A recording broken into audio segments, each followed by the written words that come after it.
Саламатсыздарбы, урматтуу көрүүчүлөр, кайрадан сиздер менен эки дарыгер программасы алып баруучусу мен Бегимай Жетимишева.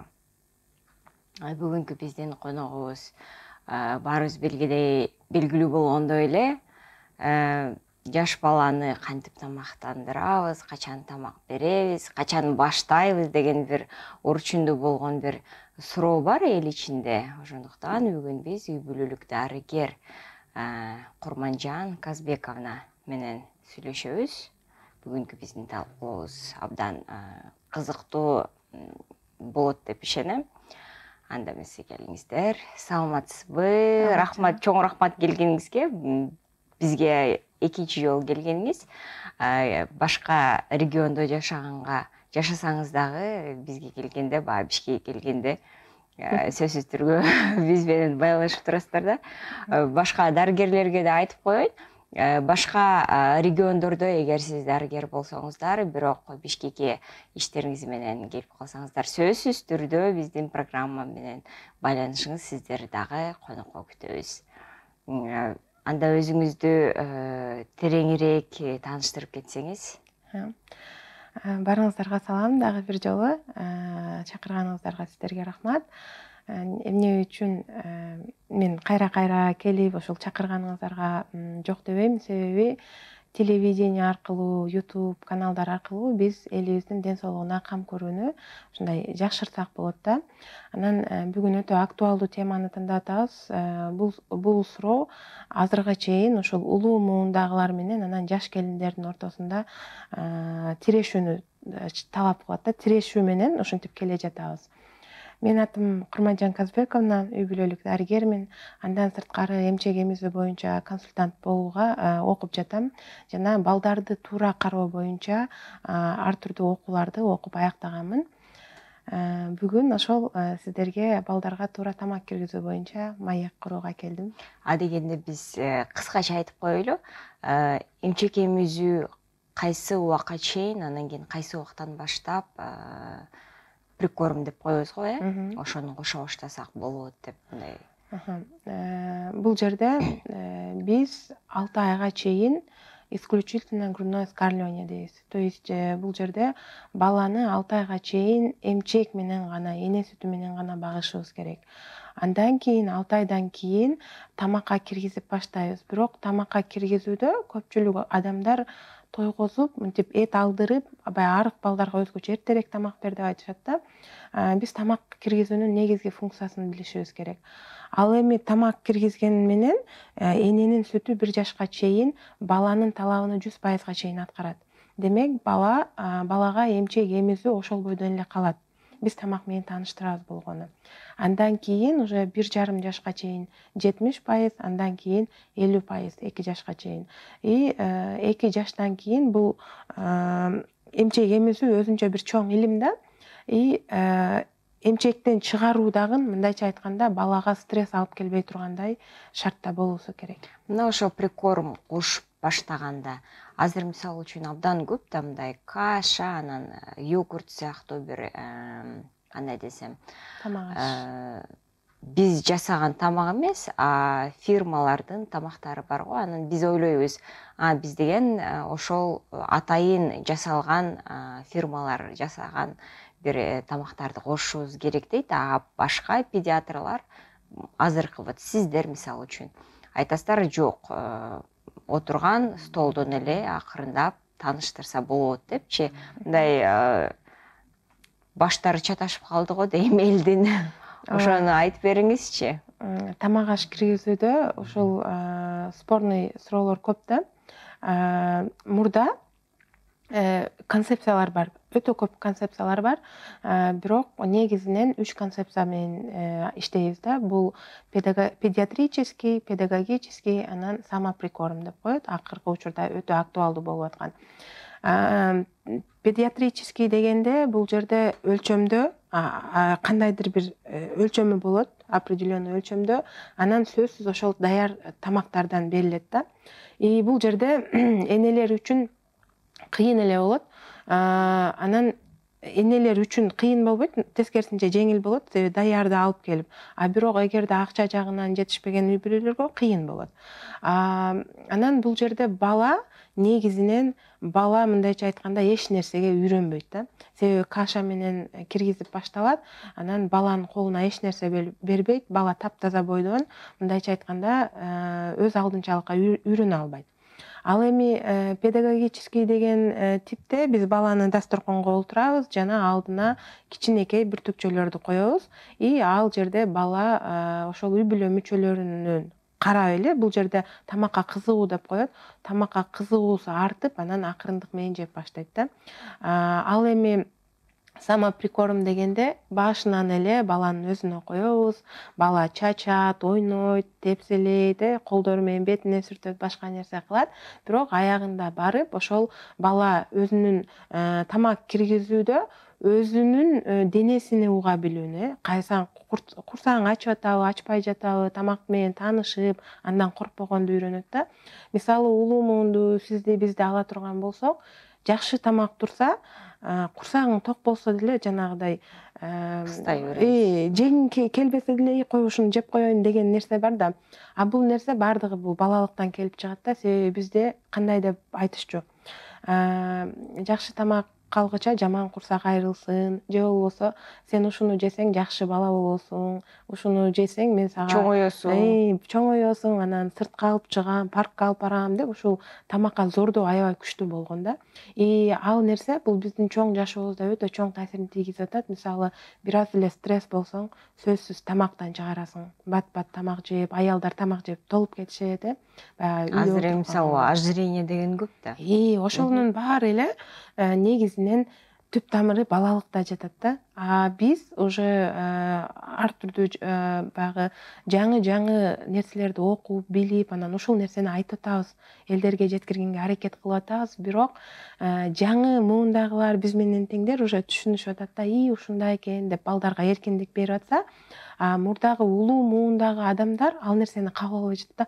Кантип эле эми силер үйрөндүңөр го, силер деле үйрөндүңөр. Силерди чоңойттук го, ооба, силер чоңойттук, силерди өлтүрбөй эле чоңойттук го, анан силерге эмнеге мынтип атасыңар деген ушундай улуу муун менен ушул темада өтө тиреш көп. Өзгөчө баягы айыл жергесинде мындай талаш тартыш көп болсо керек, Ооба, мага кайнене, келин, мындай чогуу жашап мисалы үчүн. Ооба, ушул жерден өтө көп айымдар жазат да.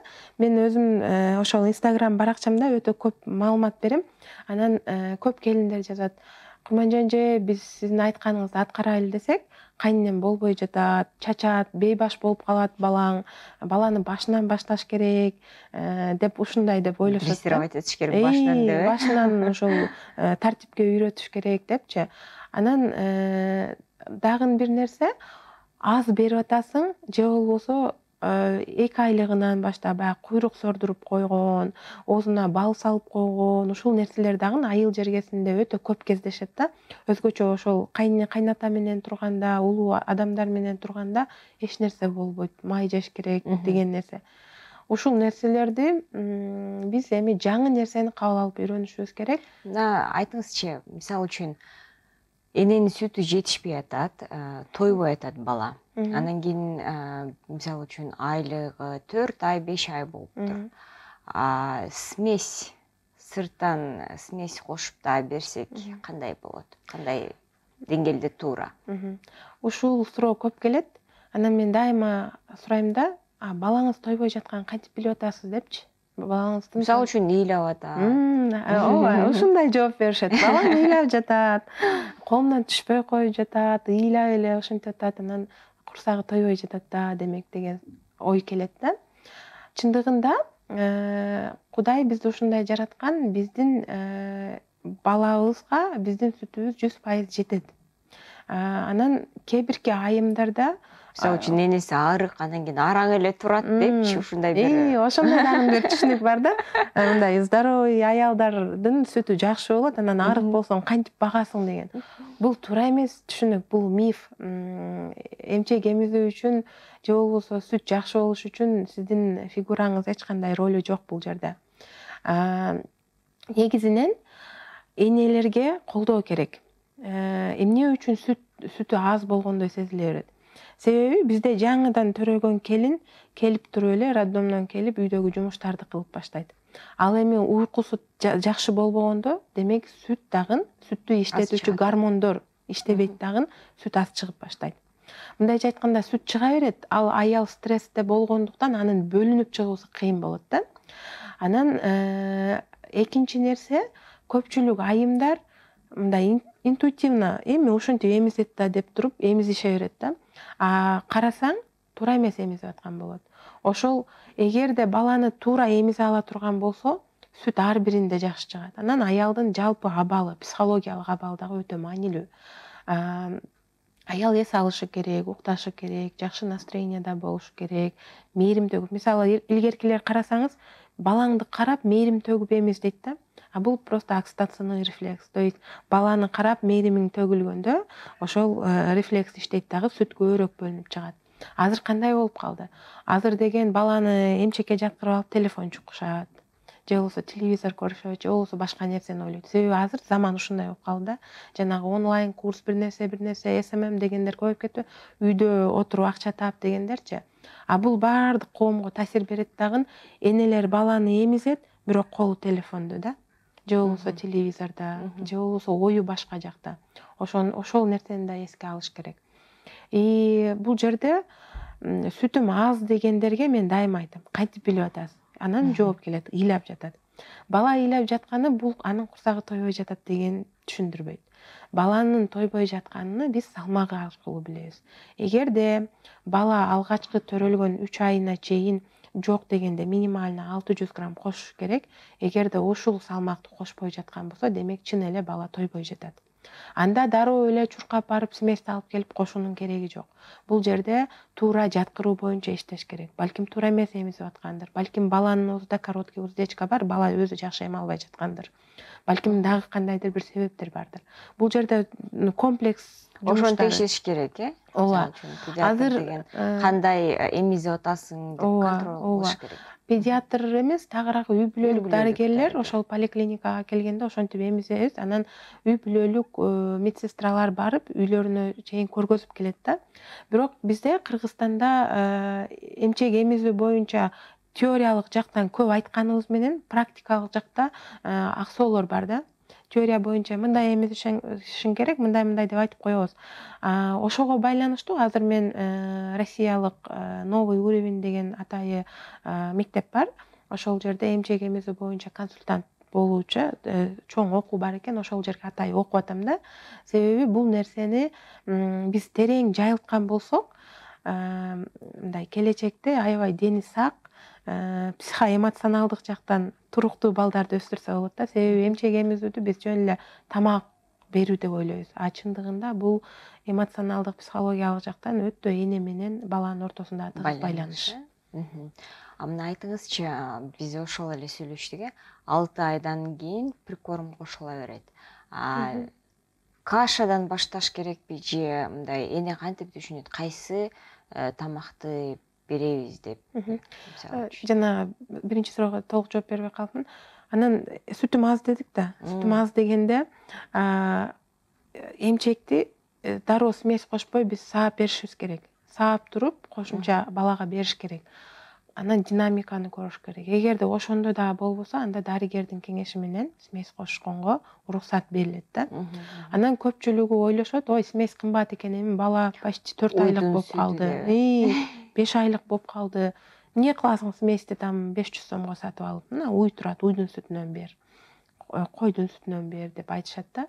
Бул жерде биз түшүнүшүбүз керек да, баланын организми уйдун же койдун сүтүнү сиңиргенге али жөндөмү жок. Керек болсо биз 2 жашка чейин уйдун сүтүнө ограничение кылабыз да. Бул жерде эң биринчи баланын бөйрөгүнө зыян келет. Азыр айтышы мүмкүн да, улуу муундагылар, ой, бул айта берет, өлбөй эле баарыбыз уйдун сүтүн деп койду. Ошентип айтат. Эми караңыздар, эмне үчүн бизде бөйрөк оорулар көп, азыр көп. Ооба, аябай көп. Улуу муундагы адамдарда, анан боор оорулары көп болуп кетип атат да. Бул нерсе биз тамак ашка жакшы көңүл бөлбөй жатабыз, а бирок тамактын ролу өтө чоң. Ошол үчүн балдарыбыздын өзгөчө бөйрөгүнү сактайлы десек, кичинекей ымыркайларга уйдун сүтү, койдун сүтүн токтотуш керек да, бербеш керек. Анан дагы неме бар, 500 сом смесь экен, андан көрө жанагы 200-300 сомдук кашаны кошо кой дегендерчи. Бул жерде смесь адаптированный, атайы балдар үчүн ылайыкталып жасалат. Ошол үчүн эгерде чын эле сүттүн жетишсиздиги аныкталган болсо, анда смесь кошуу керек. Каша же болбосо уйдун сүтү же болбосо жөнөкөй тамактарды кошкондо баланын ашказанына оор келет, ичеги жолдоруна. То есть бул жерде туура эмес болуп калат. Эгер чын эле сүт жетишпей жатса, анда смести кошуу керек. Ал эми тамак баштоо боюнча. Тамак баштоодон кашаларды, атайын кашалардан башташ керекпи, же өзүбүз жеген тамактан эле беришибиз керекпи? Сиз айттыңызбы, 3 түрү бар депчи, бирок ошентсе деле кеңеш түрүндө айтсаңыз. Бул нерсени түшүнүү үчүн биз тамак киргизүүнүн максатын түшүнүшүбүз керек. Тамакты биз 6 айынан эмне үчүн киргизебиз? Бала бул дүйнөдө определенный калыптануу этаптарын өтөт да. И 6 айында баланын шилекей бездери жакшы иштеп баштайт, иштеген жакшы эме кылып өздөштүрүп баштайт, ичинде ферменттер иштеп баштайт. Анан психологиялык жактан бала бир нерсени кармаганга уже жетишип калат. Тамактын негизги киргизүү максаты бул баланы тамак аркылуу дүйнө таанытуу, тааныштыруу. Баланы тойгозуп же болбосо томпойтуп коюу эмес да. То есть бала алып чайнаганды, жутканды, катуу нерсе бар экен, ачуу, таттуу нерселер бар экенин билиши керек.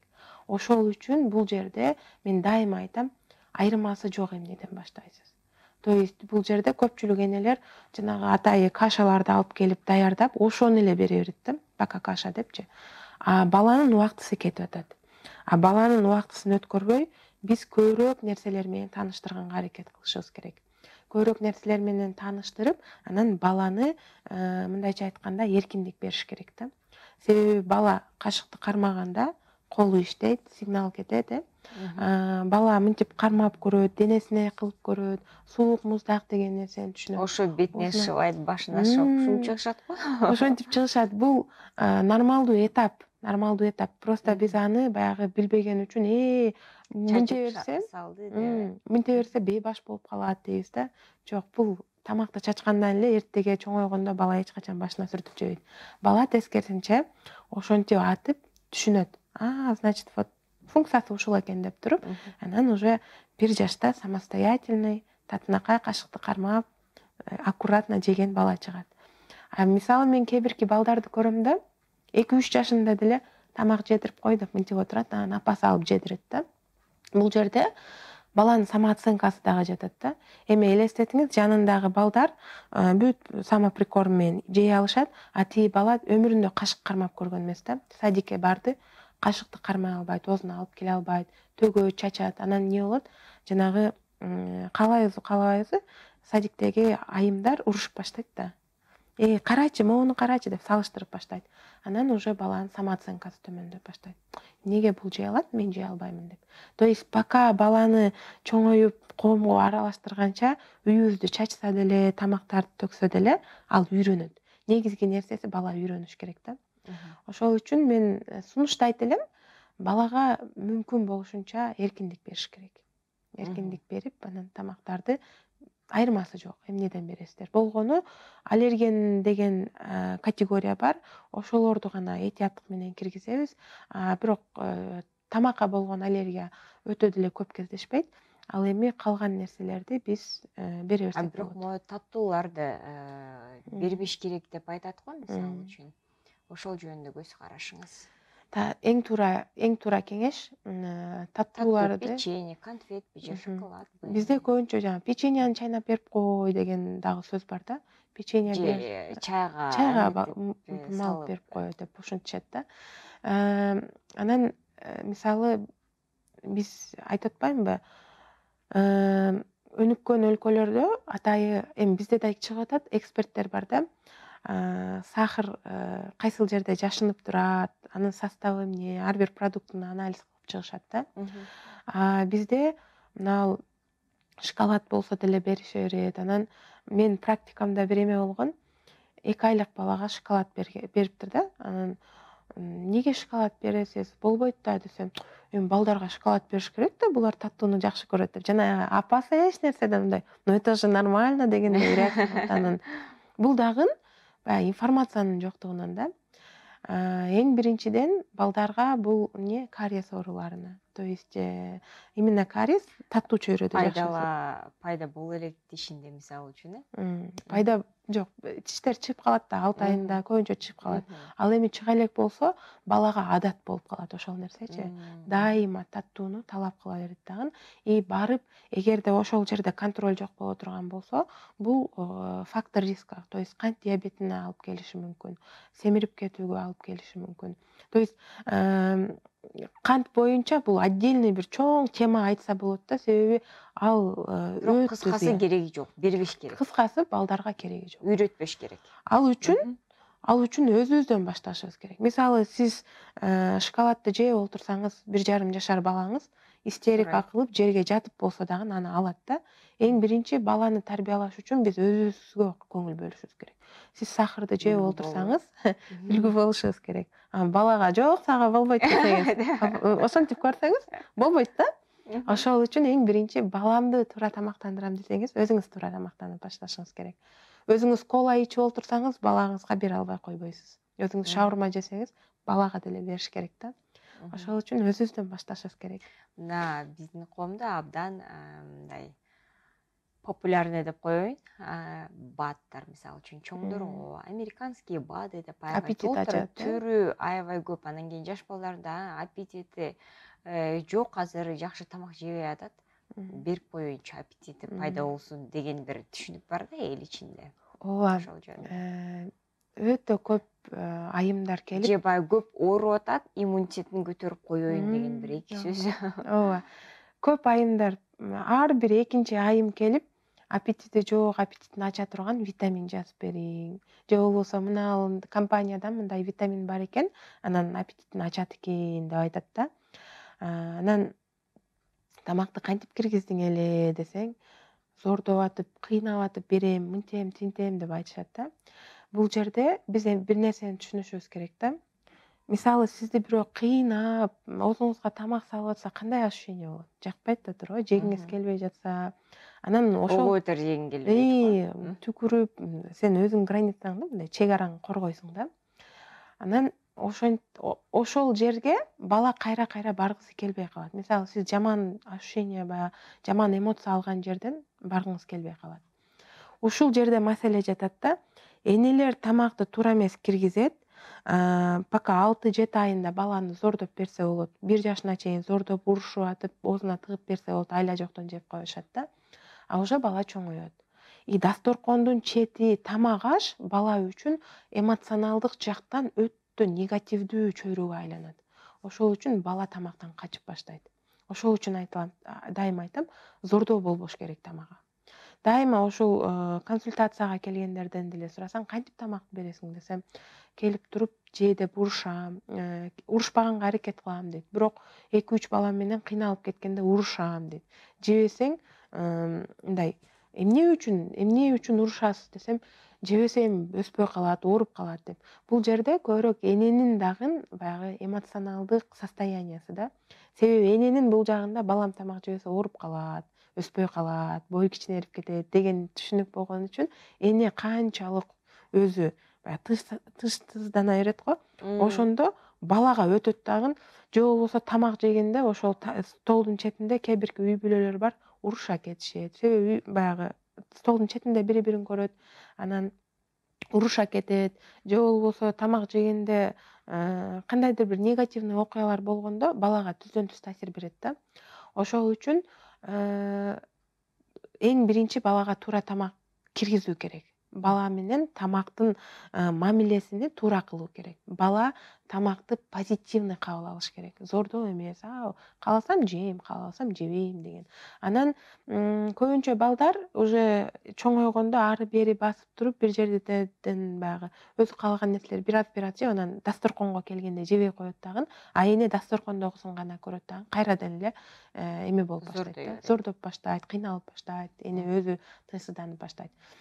Эми аппетит ача турган витаминдер жөнүндө же баттар жөнүндө айтсак, мен дайыма айтам да, сиздин балаңызды сүйлөтүп жиберет, же болбосо памятini сонун кылып жиберет, же болбосо балаңызды чуркатып жиберет, анан аппетитин ачат деген нерселерге ишенбеш керек деп. Албетте препараттар бар. Центр биздин мээбизде баягы центр голода деген нерселерге чейин действие берген препараттар бар, бирок булардын кереги жок. То есть эгерде балаңызга туура тамак киргизген болсоңуз, жана бала ошого чейин туура тамак жеп кандайдыр бир периодда жебей койгон болсо, анда бул жерде аскандуулукка текшериш керек. Себеби аскандуулукта дагы көпчүлүк учурда отказ болот. Мисалы үчүн бар го жаш балдарда, кичинекей балдарда көп болуп атат да, өзүм да күбө болдум. Өтө жакшы иштеп атыптыр депчи. Ошого кандай көз карашыңыз бар? Эмне кылыш керек? Өтө жакшы иштебей жатат деген сөздү укканда эле көбү эме деп ойлошот да, баягы таш болуп калыптыр, же болбосо мындай болуп калыптыр деп. Бул педиатриялык практикада көп эле кезигет. Дискинезия желчевыводящих путей деп коет.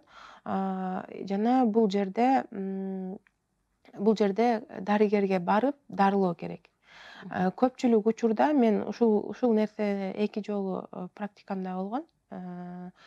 Көпчүлүк учурда адамдар жанагыдай чоң адамдарга берген дарылар менен эле жакшы кылып алабыз деген ой болот да. Мисалы өздөрү самолечение аябай көп да. Элементарно баягы температура чыккан болсо, парастамолду 2ге бөлүп берип койгон учурлар кезигет.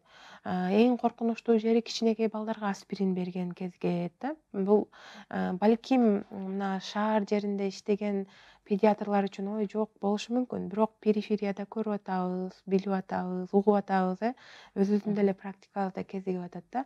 Бул жерге элге маалымат жетишпестиги. Мисалы, педиатрияда балдардын оорусунда биз ар бир препаратты салмагына эсептеп беришибиз керек. Температураны туура түшүрүү үчүн дагы салмагына эсептеп беришибиз керек. Мисалы 2 бөлүп берип койдуңуз, балким ал жетпей жатат, балким передозировка болуп калат да. Ошол үчүн бул нерсени туура карашыбыз керек. Анан мисалы дискинезия деп атабыз, же болбосо балдарда мисалы мына третий детскийде деле көрдүңүз, жакында биздин коллегалар менен аябай туура эмес окуялар болду. Бул жерде дагы мен эми толук окуяны мындай сүйлөшкүм айта албайм, бирок негизгиси ата-эне жоопкерчилик алыш керек бала үчүнчү. Мисалы ооруп атабы, острый живот деп коет хирургияда. Бул жерде мисалы профессор, академиктер деле эгерде обезболивающий берилген болсо, уже картина размытый да, түшүнбөйсүң эмне болуп атканынчы. Ошол үчүн өз алдынча дарылануунун кесепети өтө эле жаман болушу мүмкүн. Ошол үчүн эми Кудайга шүгүр дарыгерлер жетиштүү бизде. Жетиштүү болсо шаарга барыш керек, райондорго барыш керек. Ошол үчүн андан сырткары көрүп атасыз анафилактический шок, сефтриаксон эмелеринен өтө көп акыркы учурда ошо. Себеби дегенде ошо чоңдорго бере турган дарылар да аябай көп берип атышат. Ооба, бизде БАД мисалы үчүн көп берип атышат. Ошол жөнүндө мындай как рекомендация катары аябай строго айтып берсеңиз. Бала ооруп баштаганда эң биринчи бул жерде эненин мамилеси кандай болот? Мисалы кээ бирки энелер ОРВИде уже паника да, мурду куюлуп калган болсо чуркаш керек, больницага барыш керек, анан мынтиш керек. А кээ бирки энелер ушунчалык мындай кандай деп коем, кенебеспи, баласы одышка болуп атса деле өтүп кетсе керек, эми жакшы болуп калар деп отура берет дагы, анан жана колго түшүп калганда алып келишет да. Энелер билиш керек, энелер кооптуу белгилерди билиш керек баланын. Анан ОРВИ кандай учурда эмне кылуу керек экени. Эң негизгиси дарыгерге баруу керек экенин түшүнүшүбүз керек да. А бизде дарыгерге эмес, аптекага чуркайбыз. Аптекага барып туруп, анан дарыларды алабыз. Эң негизги мен дайыма айтам, антибиотиктерди өз алдынча ичпеңиздер. Антибиотиктерди биз мындай кандай десем, мисалы мурдагысында севзим жазды эле, азыр деле севзим берип коем деген түшүнүк бар да. Биз эми медицина өтө терең да. Биз мисалы үй бүлөлүк дарыгерлер деген менен биз үстүн билебиз. А биз дальше узкийлерге жөнөтсөк, алар канчалык ичине чейин киришет. Жөнөкөй адамдын көзүндө жөтөлүп атат, амоксициллин бериш керек, ичүү өтүп атат, там линекс бериш керек деген түшүнүк болушу мүмкүн да. А бирок аны врачтын көзү менен карасаң, толгон токой себептери бар. Ошол үчүн антибиотиктерди эч качан өз алдынча бербеңиздер. Экинчи нерсе, ар түрдүү баттарды берүүнүн кереги жок. Себеби мен дайыма айтам, биологиялык активдүү кошулмаларды эгер бир нерсе боло турган болсо, эч ким далилдей албайт, именно ушунан болду деп. Текшерүү жок. Ал биздин рынокко чыгат, ал текшерүүсү жок. Анан ой мен мына баспаган бала басып кетиптир, анан мындай болуптур, сүйлөбөгөн сүйлөп кетиптир деп эле рекламалар укмуш болуп атат да. Мозговой кальций анан эмне деп беришет го, азыр аябай популярдуу ошол. Өтө популярдуу болуп кетти. Акыркы учурда өтө популярдуу болуп кетти. Бала сүйлөш үчүн бала менен эттерээк аракет кылыш керек. Балага сүйлөш керек. А биз эмне үчүн азыр балдар сүйлөбөй калды? Көпкө чейин сүйлөбөй жүрөт. Анан бул жактан баягы компанияларчы балаңды сүйлөтүп жиберет деп атат да. Себеби биз балдар менен сүйлөшпөй калдык да. Элементарно өзүбүз менен өзүбүз деле сүйлөшпөй калдык. Бир компанияга барсаң, 10 адам чогулган болсо, анын 2 адам сүйлөшүп отурган болсо, 8 адам телефондо отурат. Балдарыңыздарга байкап көрүңүздөр, канча жолу сүйлөп атасыздар. Баланын мээси ушунчалык таптаза болот да. Канчалык сүйлөгөн сайын, информация келген сайын ал нерсени переработка кылып, анан убактысы келгенде сүйлөйт. А эгер сиз сүйлөшпөсөңүз, сизге эч кайсы бат дагы, витамин дагы баланы сүйлөтүп жибергенге жардам бербейт. Ошол үчүн энелер билимдүү болуш керек. Энелер заниматься этиш керек. Анан антибиотиктерди мисалы мен өзүм билем деп кылган менен биз мындай адамзат дүйнө эме кылышыбыз керек да. Устойчивость деген нерсе өтө көп болуп атат. Анан бул нерсе өзгөчө баягы ковидте элдер паникага түшүп антибиотиктин түрүн ичип көрүштү да. Биз ойлошубуз мүмкүн, мен айыксам болду да, эмне башкалар менин ишим эмне деп. Бирок устойчивость дегенде бул барып биздеги болгон антибиотиктерди иштен чыгарат дагы. Элестетиңиз, биз жөнөкөй эле пневмониядан каза болуп баштайбыз да. Ошол үчүн азыр ошондой эле болуп атпайбы? Кышында пневмония аябай көп болуп атат, мисалы үчүн. Ошол эле кичинекей балдар, жаш балдарчы. Ооба, себеби бизде ушул антибиотиктерге контроль жок болуп атат да. Бул албетте жалпы мамлекеттин маселеси. Контроль баягы аптекалардан рецепт менен жазуу, ушундай нерсе болуш керек. Бирок ата-энеде да осознанность болуш керек да. Азыр мен антибиотик берсем, балким балаңыз жакшы болоттур. Ал антибиотик керек эмес учурда деле берип атпайбызбы? Анан бердик дагы, сонун болуп калды деп. А бирок сиздин уже биздин неберелерибиз кийинки муунда антибиотик калбай калышы мүмкүн. Ошол үчүн сиз ошо сиздин практикаңыз боюнча айыл жергесинде көбүнчө айыл жергеси өтүп атат. Бишкекке салыштырмалуу эми бизде эмнеси болуп аткан башка үй бүлөлүк дарыгерлер бөлүшөт го дейм. Сиздин көрүшүңүз боюнча ошондой антибиотик колдонгон же болбосо аспирин, парацетамол, мындай контролсуз баттарды азыр айыл жергесинде кандай? Бизде айыл мурда мен биринчи практикага барганда, мисалы мынтип айта албайт элең да, грипп болуп, ОРВИ болуп баласын келсе, жакшы уход кылыңыз, увлажнитель колдонуңуз, анан көп эмесиңиз, суюктук бериңиз деп айтып, дары жазбай чыгарып жиберип албайт элең да. Себеби элдер ал нерсеге даяр эмес болчу да. Кантип эле, типа мен эмне жаман карап атат экен балам, ооруп атат, дары жазбайсыңбы деген ушинтип урушуп кетишчү да. Азыр Кудайга шүгүр, бизге окшогон дарыгерлер айтып, энелер Инстаграм аркылуу ар нерселерди мындай үйрөнүп, доказательный медицина деген нерсеге келип атабыз дагы.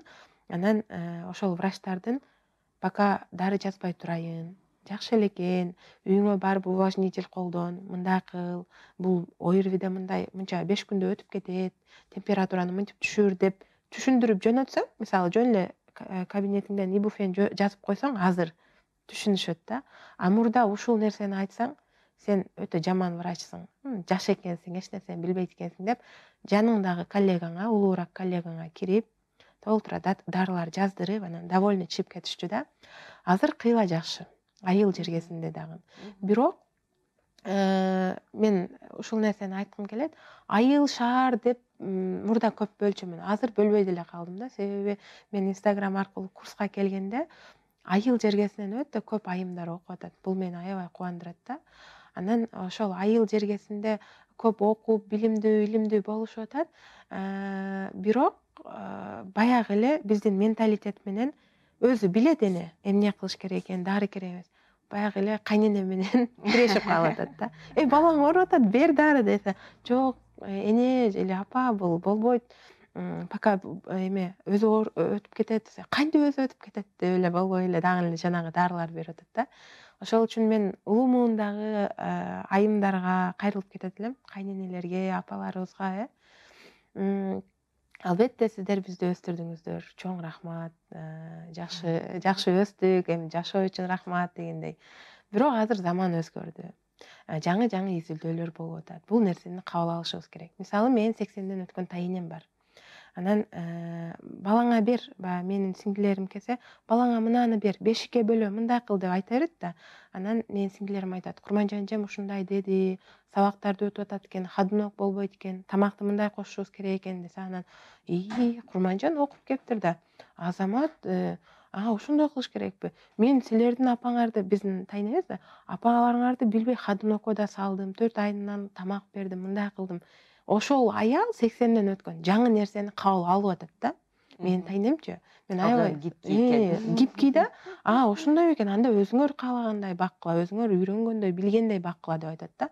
Ал эми 50-60дагы аялдар эле эмнеге андай, мен өлтүрбөй эле бактым, давай деп баягы гордость не позволяет болуп кайра эле ушинтип атат да. Ошол үчүн мен айтат элем, рахмат өстүргөнүңүздөргө балдарыңыздарды. Бирок эми неберелерди өздөрүнүн апалары өстүрсүн, өздөрүнүн апалары карасын.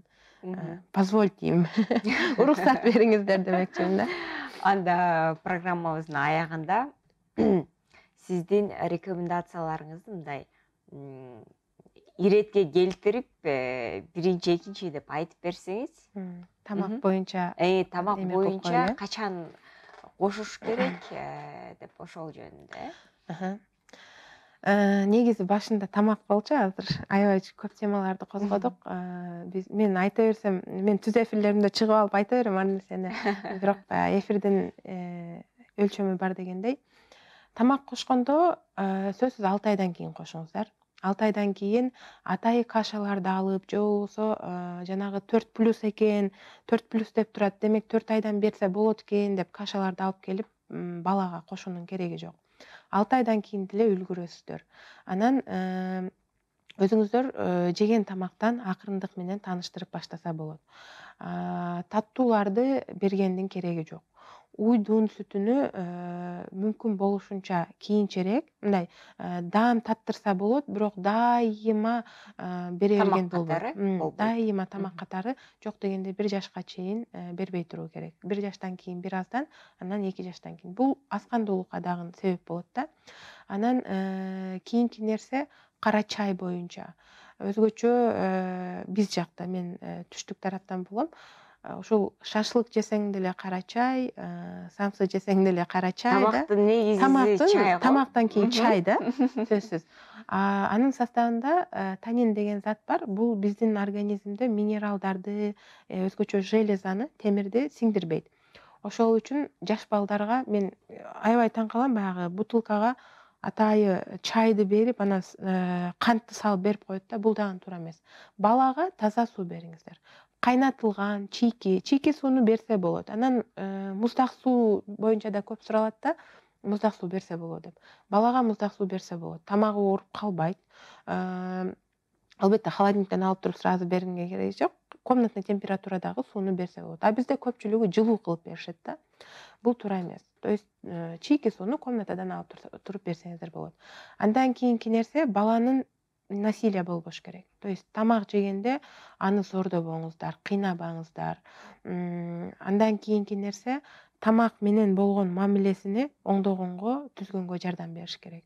Бала кармап көрүш керек, татып көрүш керек, эмне экенин түшүнүшү керек да. Ушул нерселерди эме кылыш керек. Бирок негизи бул прикорм боюнча толук бир мен өзүм курстарды сатып алып окуйм. 6 сааттык лекциялар бар. Эми негизги принциптер ушулар. То есть зордо болуш керек. Балага тааныштырыш керек. Баланы тойгозбойбуз, баланы тамак менен тааныштырабыз. Рахмат, сиздин кеңештериңиз абдан маанилүү биздин жаштар үчүн. Деги эле айыл жер кесиби же шаар жер кесиби биздин каналыбыздан, YouTube каналдан кайрадан эфир кайталанып көрүнөт. Баарына мындай, кандай десем, полезный болот деп ошого ишенем. Анда эмесе биздин программабыздын жыйынтыгында сиздин элге болгон каалоо тилегиңиз. Чоң рахмат. Жаңы жылда кайрадан сиздер менен жолукканыма аябай кубанычтамын. Мүмкүнчүлүк болсо ушундай келип элдерге маалымат бергенге дайыма даярмын. Мен каалайт элем, азыр дарыгерлер менен пациенттердин ортосунда аябай тирешиш пайда болуп калды да. Дарыгерлер начар, мындай, тиндей деген. Бул жоопкерчиликтен качуу. Эң биринчи биз балдарыбыз үчүн дагы, өзүбүздүн ден соолугубуз үчүн дагы өзүбүз жоопкерчилик алышыбыз керек. Бирөө мага кылып бериш керек деген доордон өттүк да. Ошол үчүн мен каалайт элем, ар бириңиздер өзүңүздөр үчүн, өзүңүздүн балдарыңыздын ден соолугу үчүн жоопкерчилик алыңыздар. Дарылагандан көрө, мен үй бүлөлүк дарыгер катары дайыма айтам, дарылагандан көрө алдын алуу жеңил жана арзан болот да. Ооруп калгандан кийин өтө көп убакыт, биздин нерв клеткаларыбыз, каражатыбыз кетет. Ошол үчүн туура тамактанып, спорт менен машыгып, психологиялык жактан балдарыбызга давить этпей, өзүбүздү дагы психологиялык жактан кыйнабай, жакшы бакубат жашоо сүрөлү. Бүгүн биздин коногубуз Курманжан Казбековна, дарыгердин Instagram баракчаңызда бар, ошол жерден көптөгөн сабактар өтөт. Ошол жерден билим алсаңыздар да болот. Эгер бул эфирлерди сиздер көрө албай калсаңыздар, бизде YouTube каналы бар, Эки дарыгер деген, ошол жерден ушу бардык эфирлердин кайталоосун көрсөңүздөр болот. Анда эмесе көрүшкөнчө сак саламатта болуңуздар.